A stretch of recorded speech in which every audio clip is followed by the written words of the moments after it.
दरबार में तेरे, आया हूँ दरबार में तेरे, हे महावीर बलकारी पवन सुत अंजनी के लाला, पवन सुत अंजनी के लाला, पवन सुत अंजनी के लाला, पवन सुत अंजनी के लाला।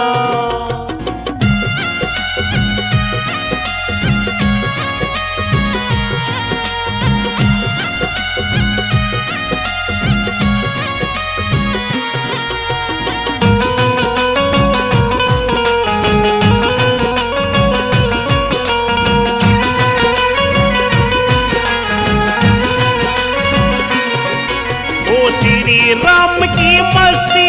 मस्ती में मस्त रहो तुम, हे महाबली रणबाका, श्री राम का नाम जपो तुम, रटो तुम राम ही राम,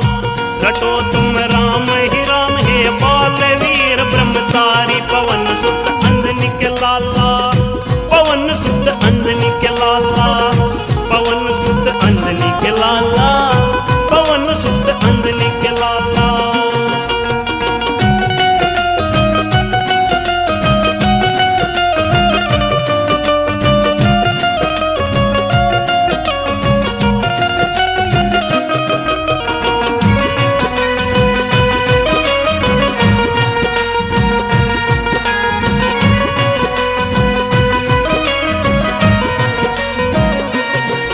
तेरी अणु से तेज मती है, तेरे पवन से तेज गति है, तेरी अणु से तेज मती है, तेरी पवन से तेज गति है, जो ध्यान तुम्हारा लगावे टल जाती साढ़ सती है, जती तेरे मन में बसे,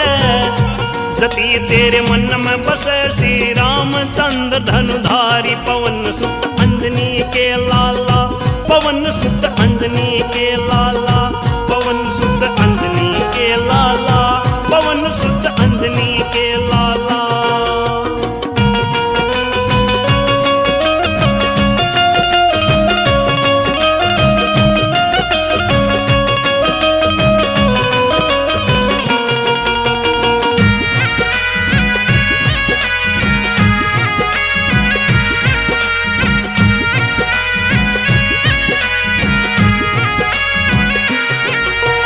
बदरी सिंह बैरागी, तेरा रवा हाथ में सोटा, कह बदरी सिंह बैरागी, तेरा रवा हाथ में सोटा, तेरे कांधे मूंज जनेऊ, सजता है लाल लंगोटा, के रोटा तेरा भोग लगे, के रोटा तेरा भोग लगे, तन धोखा या दुनिया सारी, पवन सुत अंजनी के लाला, पवन सुत अंजनी के लाला, पवन सुत अंजनी के लाला, पवन सुत अंजनी के लाला। आया हूँ दरबार में तेरे, आया हूँ दरबार में तेरे, हे महावीर बलकारी पवन सुत अंजनी के लाला, पवन सुत अंजनी के लाला, पवन सुत अंजनी के लाला, पवन सुत अंजनी के